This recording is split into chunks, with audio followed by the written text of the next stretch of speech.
नमस्कार मित्रों। आज आपके सम्मुख मानवता के दो प्रसंगों की चर्चा करनी है। मित्रों, ये प्रसंग कहीं से पड़े हुए नहीं है। आज भी भारत में लोगों के भीतर इंसानियत जिंदा है, मानवता जिंदा है और उसका परिचय हमें कभी न कभी किसी न किसी रूप में होता रहता है। मित्रों, कुछ दिन पहले मैं एक रेल की यात्रा में गया। मुझे सुबह 4 बजे अपने स्थान पर उतरना था। नहीं मालूम था कि आगे कहाँ जाएंगे। सुबह सोचा था कि रेलवे स्टेशन पर ही हम तैयार हो जाएंगे और उसके बाद जहाँ जाना है वहाँ जाएंगे, 2-4 घंटे रेलवे स्टेशन पर बिता देंगे। बस यही सोच के मैं निकला था। मेरे पास निश्चित कार्यक्रम था कि यही करना है। मैं सोच नहीं पा रहा था कि उतरने के बाद रेलवे स्टेशन का माहौल कैसा होगा। छोटा स्थान है, हो सकता है कि वहाँ कोई सुविधा न हो। फिर मेरे एक सहयात्री मिले मुझे, साधारण सा दिखाव, बाल थोड़े से उड़े हुए, दुबले पतले, साधारण से कपड़े पहने हुए। और मैं जब उतरने की तैयारी कर रहा था तो वो मेरे पास आए। उनको लगा कि मैं शायद वॉशरूम की तरफ गया हूँ तो उनकी चप्पल पहन के गया, मगर उन्होंने मेरे पाँव में देखा मेरे अपने जूते थे। तो उन्होंने कहा मेरे चप्पल नहीं मिल रहे। तो मैंने कहा चलिए मैं ढूंढवाता हूँ, मैं लाइट करता हूँ, अंधेरा है ट्रेन में, आप नीचे देखिए। हम दोनों ने एक दूसरे का सहयोग किया। उन्होंने चप्पल खोजे पर चप्पल कहीं मिले नहीं। ऐसा पहली बार हुआ कि यात्रा के दौरान किसी के चप्पल जो है वो गुम हो गए हो, और वो भी राजस्थान के अंदर। कुछ जगहों पे तो होता है, आप भी जानते हो, हम भी जानते हैं, तो राजस्थान में बहुत कम होता है। और एसी अगर आपका कोच है तो उसमें ये संभावनाएं बहुत कम है।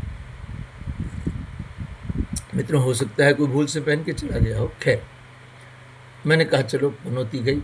हमारे यहाँ कहावत है, जब जूते खो जाते हैं तो हम कहते हैं कि पनौती गई, आपके ऊपर से एक बला टल गई, आप नए चप्पल ले लीजिएगा। वो भी जैन आदमी थे, सेठ आदमी थे, लगते थे बिल्कुल सिंपल। उन्होंने कहा ठीक है, आप कह रहे हो तो मैं मान लेता हूँ कि पनौती गई, मगर आगे की यात्रा का क्या है आपका, कहाँ उतरेंगे? मैंने कहा इसके बाद जस्ट स्टेशन आएगा, उसके पे मुझे उतरना है, मुझे पहुँचना है जहाँ, वहाँ 7 बजे जाना है, और मैं स्टेशन पर ही रुक जाऊंगा, वहीं स्नान वान करूंगा और उसके बाद आगे की यात्रा जारी रखूंगा। उन्होंने कहा अरे ऐसा आप क्यों करेंगे, आप मेरे साथ चलिए। मैंने कहा आपके साथ मैं कहाँ चलूँगा? बोले यहीं बस फलना रेलवे स्टेशन के पास में एक धर्मशाला है, जैनों की धर्मशाला, वहाँ हम दोनों साथ में उतर जाएंगे। मैंने कहा पर भाई साहब, आप मुझे जानते नहीं हैं, हमारा परिचय 2 सेकंड का है और आप मुझे कह रहे हो कि मेरे साथ चलिए। उन्होंने कहा मनुष्य को पहचान करने की हमें बहुत आदत है, क्योंकि मैं पूरे भारतवर्ष में व्यापार के सिलसिले में घूमता हूँ। आप अच्छे इंसान हैं, उसमें कोई दो राय नहीं।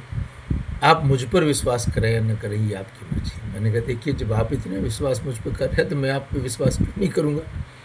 मैंने कहा चलिए। हम दोनों ने एक दूसरे से नाम पूछा, रेलवे स्टेशन के बाहर आए, मैं उनके पीछे पीछे चल रहा हूँ। रेलवे स्टेशन के बाहर हमने चाय पी, उसके बाद धर्मशाला में गए।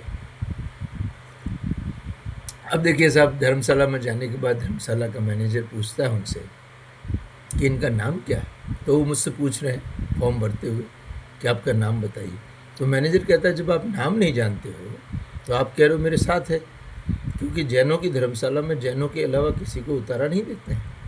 उन्होंने कहा आपको क्या मतलब है, मैं रोज़ यहाँ ठहरता हूँ, हर महीने आता हूँ, ये मेरे मित्र है, मेरे साथ है, उससे आपको ऐतराज़ नहीं होना चाहिए। मुझे बड़ा आश्चर्य हुआ, ये व्यक्ति मेरे लिए अपने ही समाज की धर्मशाला में संघर्ष कर रहा है।